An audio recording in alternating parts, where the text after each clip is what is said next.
Hello and welcome to pep codings YouTube channel and I am Himanshu. आज का हमारा agenda है नॉर्मलाइजेशन। सबसे पहले हम देखने वाले होंगे what is normalisation, first normal form क्या होता है, second normal form, third normal form, BCNF क्या होता है, fourth normal form, fifth normal form and then denormalisation. ठीक है। नॉर्मलाइजेशन की अगर बेसिक डेफिनेशन की बात करें तो Normalization is the process of reducing redundancy of data. Redundancy हटाने के लिए यूज़ करते हैं हम normalization and it improves data integrity. ठीक है। Normalization हटाने के लिए हम जिस टर्म की बात करते हैं वो है फंक्शनल डिपेंडेंसीज। ठीक है। फंक्शनल डिपेंडेंसीज को हम डिपेंडेंसी हटाना चाहते हैं एक चीज़, मतलब सपोज तेरा बहुत सारे कॉलम हैं एक रिलेशन में, और उस रिलेशन में कुछ कॉलम्स ऐसे हैं जो रिडंडेंट हो रहे हैं, जो एक दूसरे पर डिपेंड करते हैं, तो उनको हम हटाना चाहते हैं। Functional dependencies are used to specify formal measures to goodness of a relational design. तो फंक्शनल डिपेंडेंसीज हमारे रिलेशनल डिज़ाइन में एग्जिस्ट करती हैं। ठीक है। तो उससे हम गुडनेस पता करते हैं। FTs and keys are used to define normal form, and FTs are constraints that are derived from meaning and interrelations of data attributes। जो हमारे रिलेशन के एट्रीब्यूट्स होंगे उनके इंटर रिलेशन से बना होता है। Functional dependency is a set of constraint between two attributes in a relation. Functional dependency says that if two tuples of the same value for attributes a1 a2 suppose, then the two tuples must have same value of attributes. Suppose करो a dependent है b पे, then b should be a subset of a, ऐसा कुछ functional dependency होगा represented by a sign of arrow. अगर x y का subset है there is functionally determines y। अगर मैं f ऑफ x कुछ लगाऊं f ऑफ a पे, देन वो b दे दे, ऐसा कुछ हो रहा है। ठीक है। The left hand side attribute determine the value of attributes of the right hand side. ठीक है। आगे चलते हैं। हम बात कर रहे थे नॉर्मलाइजेशन की। अब बहुत सारे टाइप के नॉर्मलाइजेशन होते हैं, टाइप्स के नहीं होते हैं। किस लेवल पे तुम रिडंडेंसी हटाना चाह रहे हो ये बताता है कि तुम कहाँ तक उस डेटाबेस डिज़ाइन को नॉर्मलाइज कर पाए हो। ठीक है। अगर तुमने सबसे पहले फर्स्ट अननॉर्मलाइज डेटा जहाँ पे बहुत सारा रिडंडेंसी है, फिर थोड़ा सा नॉर्मलाइज किया, रिडंडेंसी हटाई थोड़ी सी, देन और हटाई, then boys code normal form पे पहुँचे। एंड इसके आगे 4NF 5NF जो है वो जितना ज़्यादा तुम चीज़ों को इंटर रिलेट करते जाओगे, रिडंडेंसी हटाते जाओगे, उतना ज़्यादा नॉर्मल फॉर्म पे तुम पहुँचते जाओगे। ठीक है। अब बात करते हैं हम फर्स्ट नॉर्मल फॉर्म की। फर्स्ट नॉर्मल फॉर्म में क्या होता है कि फंक्शनल डिपेंडेंसी ऑफ नॉन की एट्रीब्यूट्स, आगे बात करेंगे इन चीज़ों पे, अभी देख लो। फंक्शनल डिपेंडेंसी ऑफ नॉन की एट्रीब्यूट्स ऑन द प्राइमरी की एटॉमिक वैल्यूज ओनली। ठीक है। और जब बात करते हैं हम सेकेंड नॉर्मल फॉर्म की, जो full functional dependency of non के एट्रीब्यूट्स ऑन द प्राइमरी की होता है। ठीक है। केवल प्राइमरी कीज़ पे, ये आगे जाके धीरे धीरे समझ आता जाएगा। जब हम थर्ड नॉर्मल फॉर्म की बात करते हैं कि कोई भी ट्रांजिटिव डिपेंडेंसी नहीं रहनी चाहिए। और बॉयज़ कोड नॉर्मल फॉर्म पे जब हम बात करते हैं तो ऑल जो भी डिटरमाइंस जितने भी कैंडिडेट कीज़ होते हैं वो सभी सिंगल वैल्यूड होने चाहिए। अब ऐसे एक एग्जांपल लेते हैं FT का। जैसे हमारे एम्प्लॉई टेबल में ID था, तो उसको इन्होंने बोला हुआ social security number that determines employees name. तो तुम EID से नेम निकाल सकते थे, तो ये एक फंक्शनल डिपेंडेंसी हो गई। ठीक है। वैसे ही जैसे प्रोजेक्ट नंबर से प्रोजेक्ट का नाम, प्रोजेक्ट का लोकेशन निकाल सकते हो, तो प्रोजेक्ट नंबर, तो इसको हम कुछ X goes to YZ type के फंक्शनल डिपेंडेंसी से रिप्रेजेंट कर रहे होंगे। ठीक है।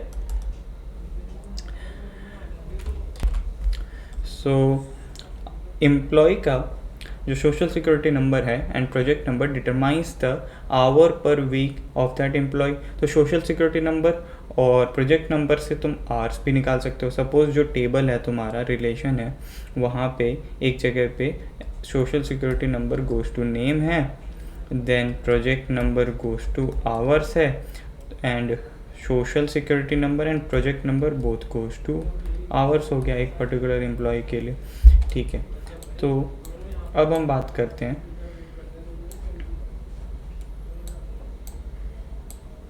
कि कुछ एक्सियम्स हैं। ठीक है, तो पहली बात है रिफ्लेक्सिव रूल की। कुछ रूल्स हैं फंक्शनल डिपेंडेंसीज में, जैसे हमने यहाँ पे सोशल सिक्योरिटी नंबर को देखा नेम तक जाते हुए, तो वैसा ही एक फंक्शनल डिपेंडेंसी को मैं रिप्रेजेंट करता हूँ x गोज़ टू y से। तो क्या होना चाहिए, x मस्ट बी सुपरसेट और y must be the subset of x। y is a subset of x। ठीक है, oh sorry, y is the subset of x. Then augmentation rule क्या कहता है कि x goes to y, then xz goes to yz. Simple, x goes to y, then xz goes to yz. ठीक है, अगर तुमने एक कॉलम गोज टू दूसरा कॉलम है जो आइडेंटिफाई कर सकते हो, तो एक कॉलम के साथ एक दूसरा नया कॉलम लगा के भी तुम उस पिछले वाले कॉलम को उस नए कॉलम के साथ आइडेंटिफाई कर पाओगे। ठीक है, इसके जब हम एग्जांपल्स देख रहे होंगे तो और क्लियर होता जाएगा। अभी एक साथ देख लो एग्जांपल्स, हम 1NF 2NF 3NF BCNF उनमें देखेंगे। ठीक है, अगला रूल है डिकम्पोजिशन ट्रांजिटिव रूल। अगर y को तुम x से आइडेंटिफाई करा पाते हो, अगर y को तुम x से आइडेंटिफाई करा पाते हो, y को तुम z से आइडेंटिफाई z को तुम y से आइडेंटिफाई करा पाते हो, देन x से डायरेक्टली z को भी आइडेंटिफाई करा पाओगे। सपोज सोशल सिक्योरिटी नंबर से तुम नेम तक पहुंच पा रहे थे और पर्टिकुलर नेम से उसकी डिपार्टमेंट तक सपोज पहुंच पा रहे थे, एंड डिपार्टमेंट से उसके प्रोजेक्ट पे पहुंच पा रहे थे, तो तुम सोशल सिक्योरिटी नंबर से भी प्रोजेक्ट पे पहुंच पाओगे, कुछ ऐसा। ठीक है, या तुम इसी टाइप का कोई सिनेरियो खुद भी बिल्ड कर सकते हो। ठीक है, तो उसी तरह से डिकम्पोजिशन रूल क्या कहता है कि अगर तुम x से y z दोनों को आइडेंटिफाई करा पाते हो, देन x से y को x से z को इंडिविजुअली भी आइडेंटिफाई कर पाओगे। ठीक है, अगर तुम सोशल सिक्योरिटी नंबर से नेम आइडेंटिफाई कर पा रहे हो, तो सोशल सिक्योरिटी नंबर से तुम फ़ोन नंबर भी आइडेंटिफाई कर पाओगे उस पर्टिकुलर एम्प्लॉय का, ऐसा कुछ। ठीक है, ठीक है,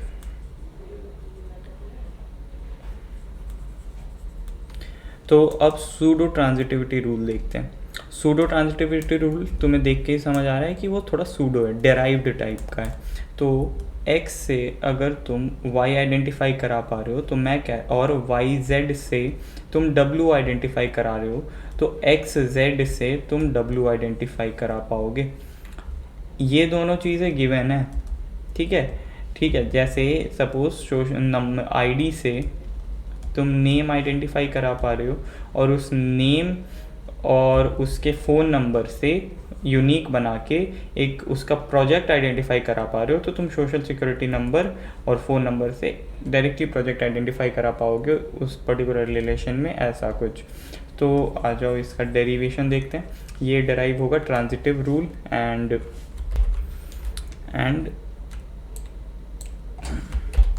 ऑग्यूमेंटेशन रूल से। ठीक है, तो अगर हम यहाँ देखें तो x goes to y and wy goes to z हमें पता है, तो हमें क्या बताना है कि wx गोज़ टू z। तो ये कैसे हुआ, x goes to y and wy goes to z। तो अगर मैं यहाँ पे ऑग्यूमेंटेशन लगाऊँ, इस वाले में ऑग्यूमेंटेशन अप्लाई करूँ, तो wx goes to wy and wy goes to z है, तो मैं डायरेक्टली कह सकता हूँ कि wx गोज़ टू z है।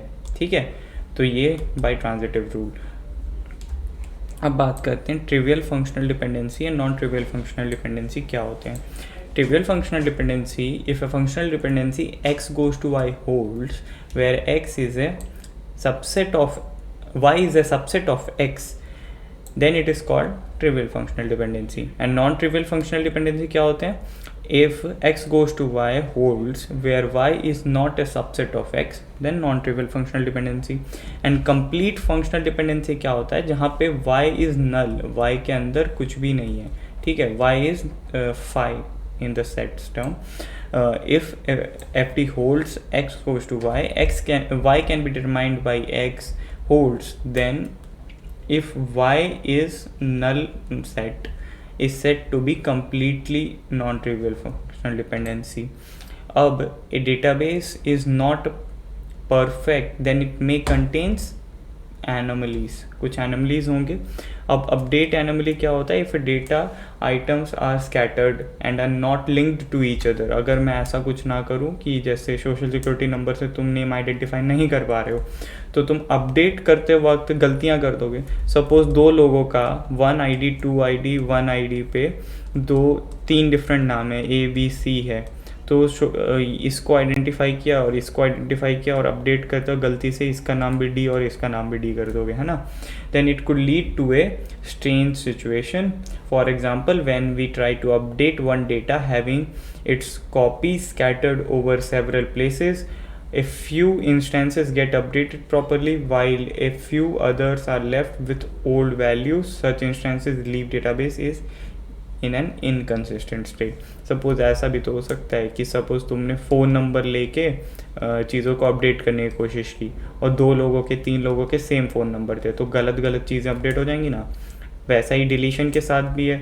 If we try to delete a record but parts of it was left undeleted और अनरजिस्टर्ड वो रह गए, अनअवेयर्ड रह गए, तो the data is also stored somewhere, तो तुम डिलीट करना चाह रहे तो वो हुआ ही नहीं. Insertion anomalies, we try to insert data in a record that does not exist at all. Suppose तुम डिलीट कर रहे थे तो उसकी कुछ चीज़ें बच गई, ठीक है, कहीं से रिलेशन था और उसके सपोज तुमने on delete cascade on update cascade type की चीज़ नहीं लगाई और यहाँ पे क्या हुआ, वो कैस्केड नहीं हुआ या फिर वो सेटनल नहीं हुआ या कुछ नहीं हुआ, तो उससे डेटा बच जाएगा.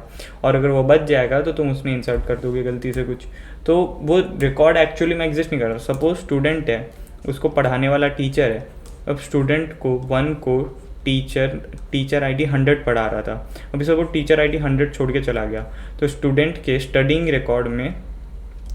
रिकॉर्ड में ये वाला रिकॉर्ड सेटनल या फिर कैस्केड होना चाहिए था, जो कि नहीं हुआ. अब आगे चलते हैं, ठीक है. तो अब बात करते हैं फर्स्ट नॉर्मल फॉर्म की. First normal form removes repeating groups from the table, ठीक है. अभी रिपीटिंग ग्रुप्स को हटाने का मतलब कैसा हुआ, ये हम करते इसलिए ताकि सारे रिकॉर्ड्स को यूनिकली आइडेंटिफाई कर पाएँ, ठीक है. तो अभी अगर मैं एक रिकॉर्ड है ये वाला फ़ोन नंबर, ठीक है, तो उसको अगर आइडेंटिफाई करना चाहता हूँ तो यूनिकली आइडेंटिफाई नहीं कर पा रहा हूँ. कैसे, क्योंकि वहाँ पे 2 फ़ोन नंबर हैं एक ही जगह पे, रिडंडेंट मतलब रिपीटेड डेटा है, रिपीटेड. तो वहाँ पे रिपीटेड डेटा ना होने के लिए मैं क्या करूँगा, सभी को अपना अपना रिकॉर्ड दूंगा, ठीक है. ये इस फ़ोन नंबर का रिकॉर्ड, उसका एक और रिकॉर्ड, फिर इसका एक और रिकॉर्ड, डेविड का फिर 2 रिकॉर्ड, क्योंकि डेविड के बाद 2 फ़ोन नंबर हैं, ठीक है. तो आ जाओ एक और एग्जांपल देखते हैं. जैसे सपोज एक टेबल है कोर्स और कंटेंट, यहाँ पे है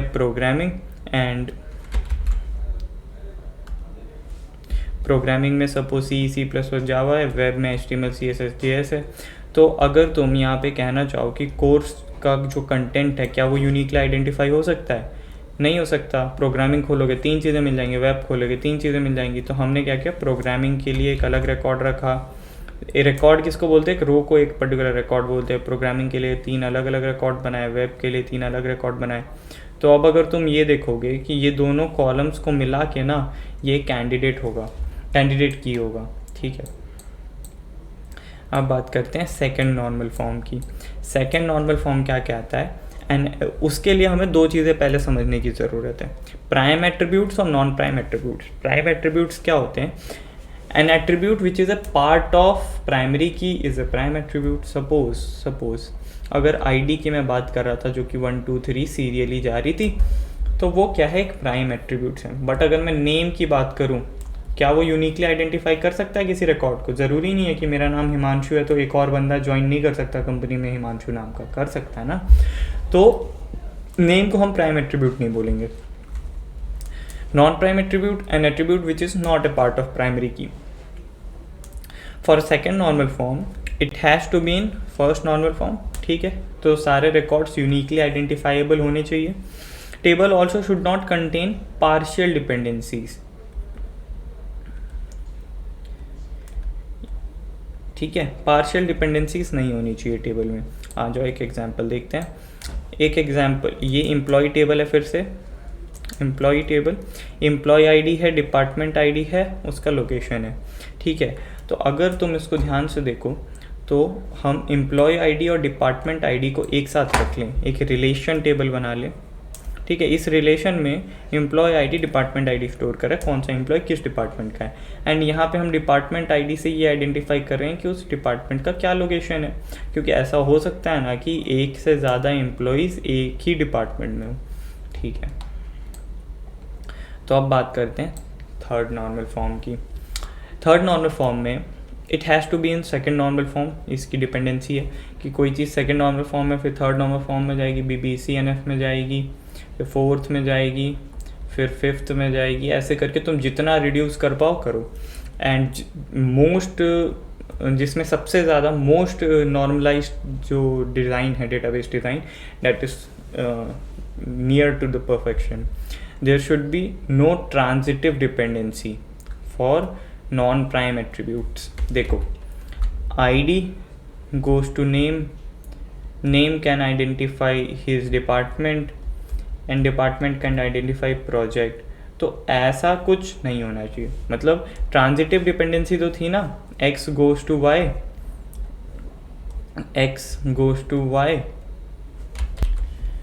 X goes to Y, Y goes to X, Y can be identified by X, X can be Y can, Z can be identified by Y, तो X can also identify Z directly। तो ऐसा कुछ non prime attributes के साथ नहीं होना चाहिए, ठीक है। तो यहाँ पे अगर हम देखें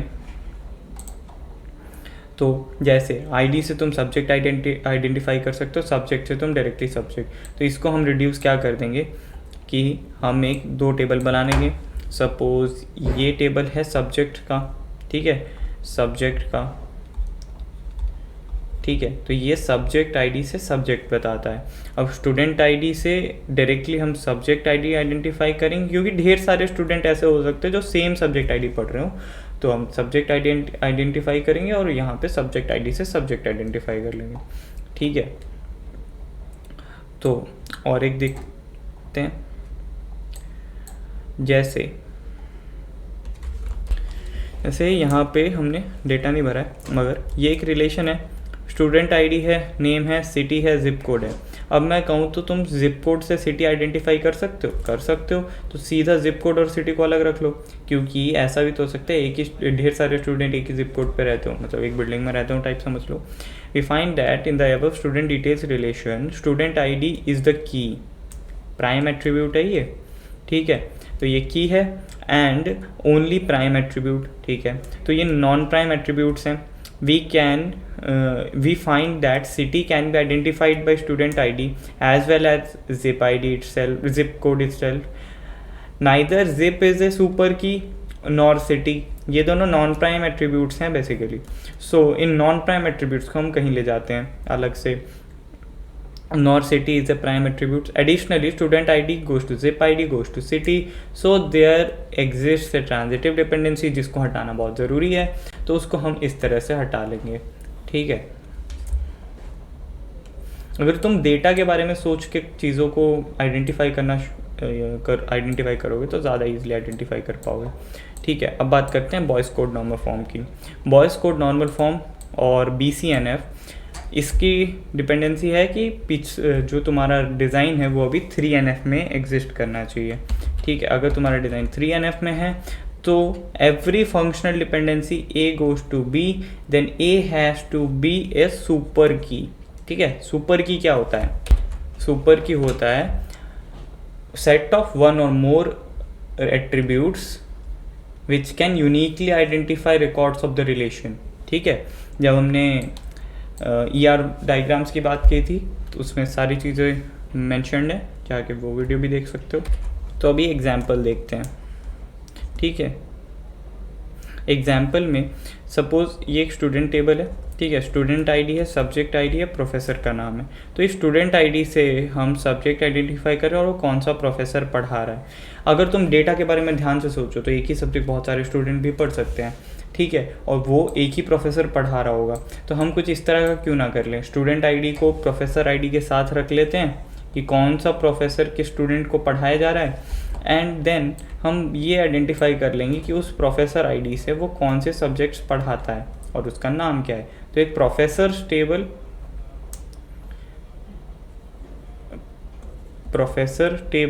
ठीक है, प्रोफेसर टेबल रख लिया एक, एंड हमने एक टेबल रख लिया कि टीचिंग टेबल। इस टीचिंग टेबल में क्या रखा कि टीचिंग टेबल में स्टूडेंट कौन सा है, प्रोफेसर कौन है, ठीक है।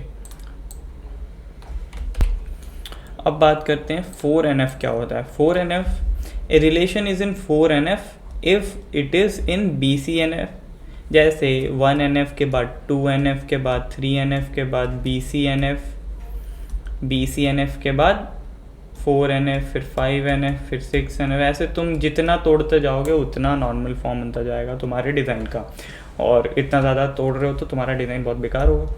तो तुम्हें नॉर्मलाइज करके अच्छा डिज़ाइन बनाना है।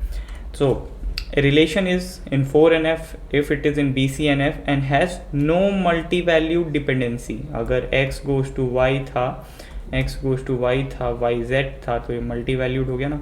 या फिर अगर तुम्हारे यहाँ पे मल्टीपल वैल्यूज़ रिपीट कर रही हैं तो उनको निकाल के अलग से एक टेबल बना लो, उस टाइप का। एंड जितना ज़्यादा तुम तोड़ पाओ एक डेटाबेस को, जितना ज़्यादा रिलेशंस में तोड़ पाओ। A relation is in 5NF if it is in 4NF and not contains any joint dependency, so joint should be lossless as well, ठीक है। अब हम देखते हैं एक छोटा सा term which is denormalization in database.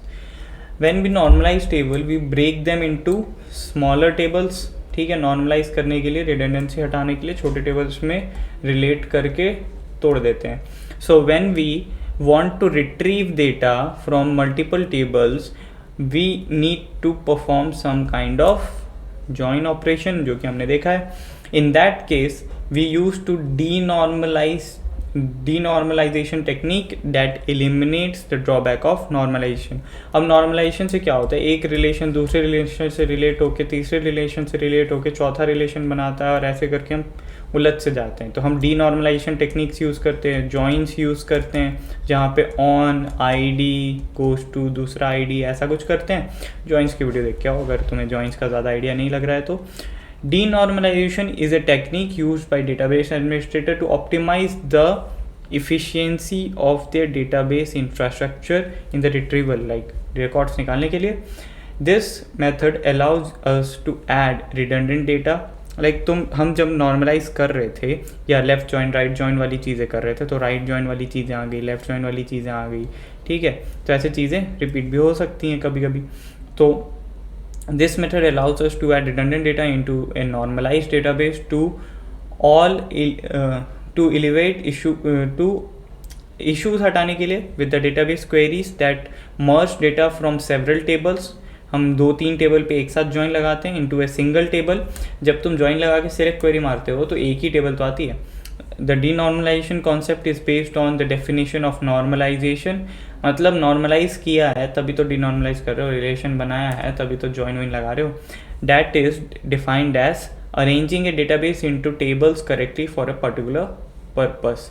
जैसे तुम्हें एम्प्लॉयज़ का डिपार्टमेंट निकालना है, ठीक है, तो डिपार्टमेंट टेबल में एम्प्लॉय आईडी होगा कि कौन सा एम्प्लॉय किस जगह का है, तो तुम यहाँ पे रिलेशन लगा लोगे आईडीज़ पे दोनों के। तो ये होता है जॉइंट्स। एंड यही याद रखना बहुत ज़रूरी है कि doing denormalisation does not like affect the normalization process। like you don't need to denormalize things intentionally, you have to make your database design in the very normalized form। Doing denormalization does not affect the process of normalization. Denormalization is just an optimization technique to retrieve data from multiple tables, and you have to normalize your database as जितना तुम कर सकते हो. So that's all for this video. अगर कोई doubt है so mention them in the comment section and I will try to resolve them. Thank you.